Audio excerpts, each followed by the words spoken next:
6 6 مہینے سے آپ باقاعدہ غار ہیرا میں آنا جانا شروع کر دیے تھے، بہت سی عجیب چیزیں واقع ہو رہی تھی، کیفیات بھی عجیب ہو رہی تھی، آپ کو خواب بھی عجیب طریقے کے آتے تھے، اور ایسے آتے تھے خواب، ادھر رات میں خواب دیکھا، صبح ہو گئی، خواب کا نتیجہ ظاہر ہو گیا، جو دیکھا تھا ویسے نظر آ گیا۔ تو آپ کثرت سے جانے لگے، اور آپ کو نبوت ملنے کے 3 روز کے پہلے آپ نے ایک مشاہدہ کیا، وہ اس بات کا کہ باقاعدہ زمین و آسمان کے درمیان ایک سونے کی کرسی ہے، اور اتنا بڑا آدمی ہے، خوبصورت ہے، سر اس کا لگا ہوا ہے، آسمان کو پیر لگے ہوئے ہیں باقاعدہ زمین پر، اور وہ پکار رہا ہے، یا محمدہ یا محمدہ یا محمدہ۔ پیشانی خوبصورت ہے، اور پیشانی پر لکھا ہوا ہے، لا الہ الا اللہ محمد الرسول اللہ صلی اللہ علیہ وسلم۔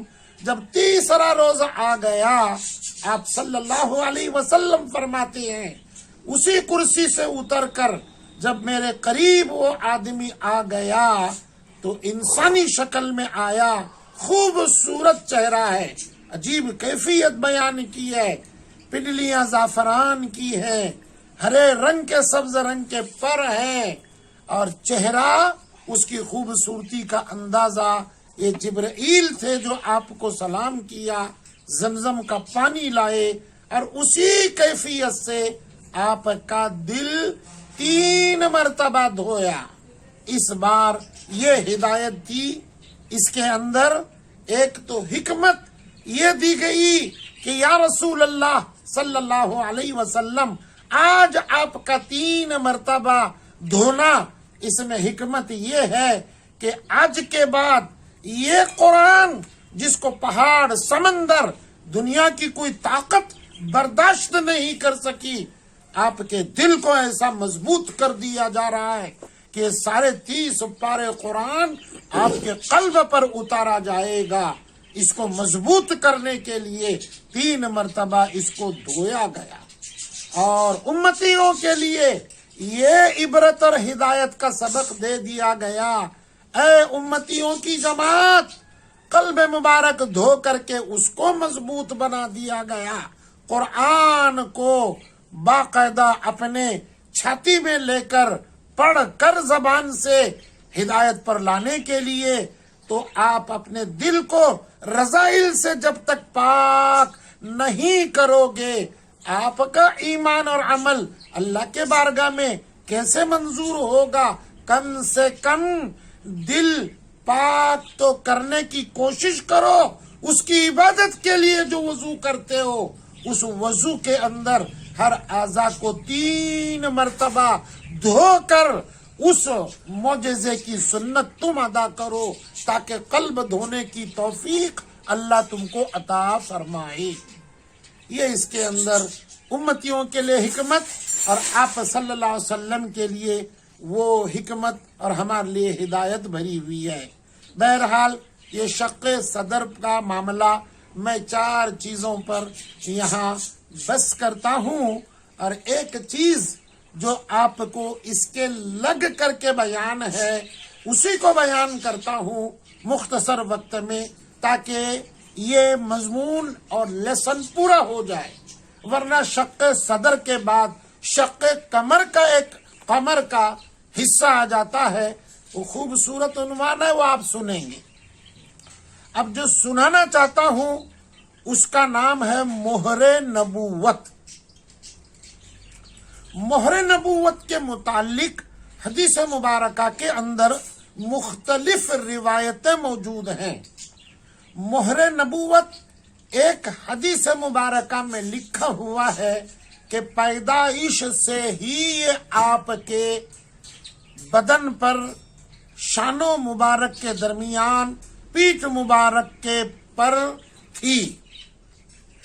ایک روایت میں تفصیل ہے کہ درو گئے جنت رضوان خود پیدائش کے وقت آ کر آپ کے دونوں شانوں کے درمیان گردن کے نیچے پیٹھ مبارک کے اوپر باقاعدہ اس کو نصب کیا.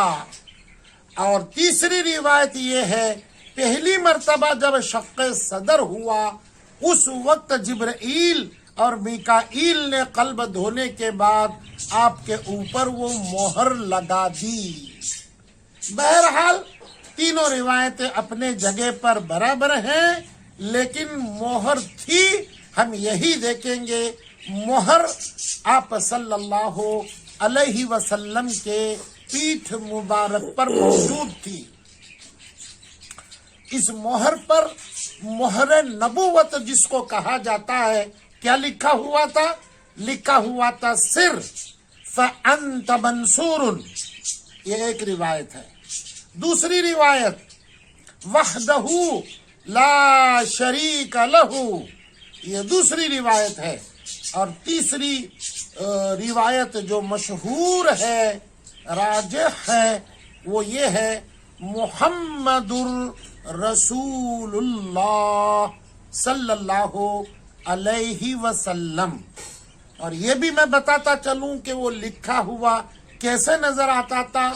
سب سے اوپر لکھا ہوا تھا اللہ، اس کے نیچے رسول، اس کے نیچے محمد رسول اللہ صلی اللہ علیہ وسلم.